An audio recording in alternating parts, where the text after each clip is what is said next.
they offered us to leave the theatre group and do our own thing. They gave us our own space at the Arts Centre and say, you guys should meet up and just do your own thing, which at the time felt a bit kind of exciting, plus a bit of pressure, and also like, wow, you didn't want to sit in the group anymore. But it gave us a space to play and kind of do our own thing. So we started to combine kind of hip hop and rap with local political issues at the time, what was going on in the world, different wars and things like that. And I started to go to Kingston Uni, and we put the show on at the Battersea Arts Centre, and we put it on at the uni.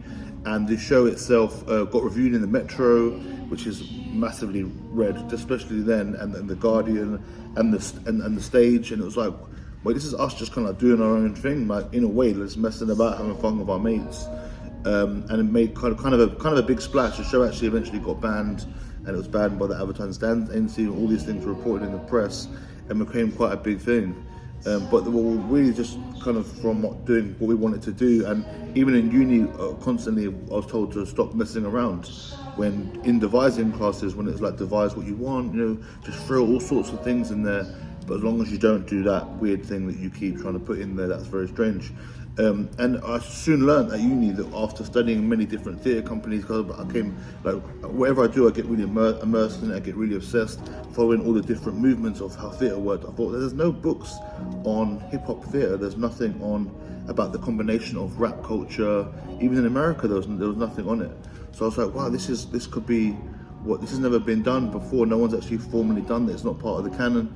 So that's kind of what we started to do, which has led me to write the very first hip hop theatre book that was published by Bloomsbury last year, and my 3 hip hop theatre plays that I mentioned at the start, which is kind of a dream that I never thought would actually happen.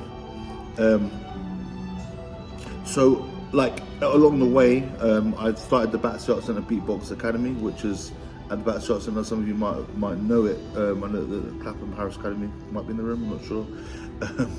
And again, that started every weekly sessions, and I started to ask, can I run extra sessions? And they couldn't pay me to do that. They said, we can give you maybe some expenses for the bus. But I just thought, okay, that's fine. I wanted to do that because I wanted it to be like a theatre, like a hip hop theatre company that I would run and get some money for, some expenses to run it, to keep it going. And eventually we'll put on different pieces. And as I said, initially when my shows were reviewed, like The Stage, which is like the #1 theatre newspaper, has been going for over 100 years, said that I would never ever work again in the industry. They said by the time this guy realised what he's doing, he'd have quit the industry by now. But over the years, we started to create our own practice. We made 5-star hit shows with the Beatbox Academy, and it's become quite a known thing. Initially it was just us messing around, actually having fun, but we took it deadly serious. Like I said, we knew about kind of all the different lanes that we were doing. Like, I knew about the different theatre companies and what was missing, but they kind of saw it as, we don't know what it is you're doing. But that knowing the space, the void that was there, kind of helped give us a lane to know what we were initially doing. I want to talk about kind of persevering with your skills and kind of being obsessed with it. So, like, I love music, but I didn't have any formal music training. But I'd always practice music, practice beatboxing, practice singing, and also I had a guitar. I started off with a 1-string guitar that I would just kind of like play notes on, and just made it up basically. Eventually, I got one with six strings on, and kind of just started making that up. Just practice, because I knew that the theatre thing, the music thing, hip hop thing was what I wanted to do. Even though at school I got no GCSEs or qualifications formally there, I did know that I wasn't stupid because my peers and people around me thought that what I was doing was good. So I just had to kind of go with that. I was asked. I met this girl at open mic, and she said, "Oh, can you play guitar for me?" So I was like, "Okay." And she said, "I've got an audition, a big audition. There's this rapper, he's performing, and that possibly I could open for him. So I went to this audition. She was late. She was like, because I didn't know what her set was. She was like an hour or 2 hours late from when I got there. I was really bored. Then she said, queue for me. Can you go in the queue for me? Because there was a queue of people. So whilst I was in the queue, just really bored on my own, I was just singing, playing the guitar.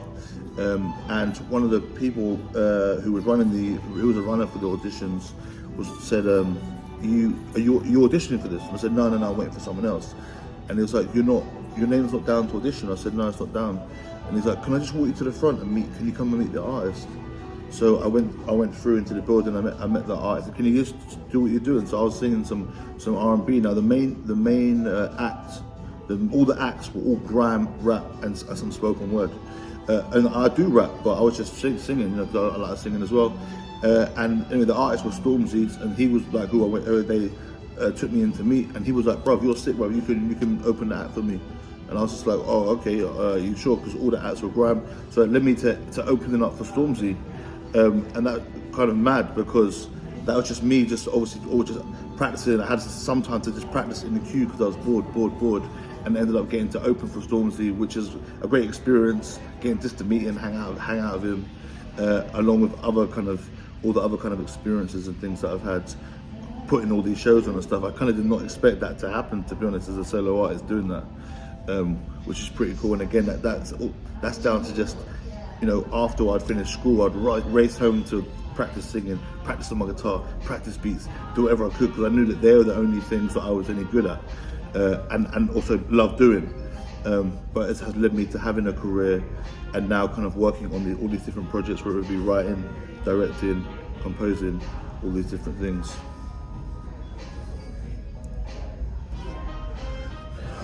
I was cool, you know. The thing that I was nervous about was, to be honest, it's a kind of a weird geeky thing. I was nervous about that they knew to set the guitar right up because everyone was rappers.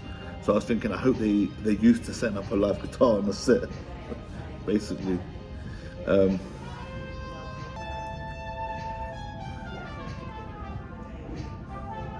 Yeah, so the foundation beat actually was really hard for me to get. So, which is a basic hip hop kind of break, and it gets more advanced than that. But at first I was like, I can't get it. But it's like boom, two, boom, clap, boom, two, boom, clap, and I add a little hi hat. And then after that, it was doing a bass line. I was like, I need to add something that's just not just singing, but sounds different. So, and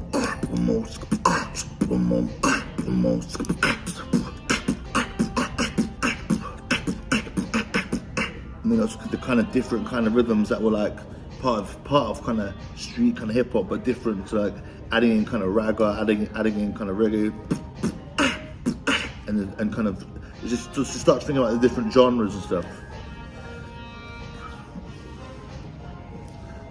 Thank you. I saw what not believing in yourself led to. My mom's a bus driver, and my dad sometimes worked, sometimes was in jail, whatever. So it's like, I knew that if you follow the rules, remember at school, at the academic subjects, I'm just rubbish, you're just bad. So I can do the weird thing that's never gonna work, or I can do the thing you're telling me to do, and you tell me that I'm bad at that over and over again. I might as well take the risk on myself. And if I don't, and let's see where that takes me, because I've seen where following the rules doesn't work for everyone. I think, obviously go to school, learn what you can, but you have to find your own lane. And it's like at this thing over here, people keep telling me I'm good at it. When I do this, I'm winning shows. When I do this, when I do what you're telling me that's going to be really successful for me to do, you're just telling me that I'm bad and that I'm rubbish.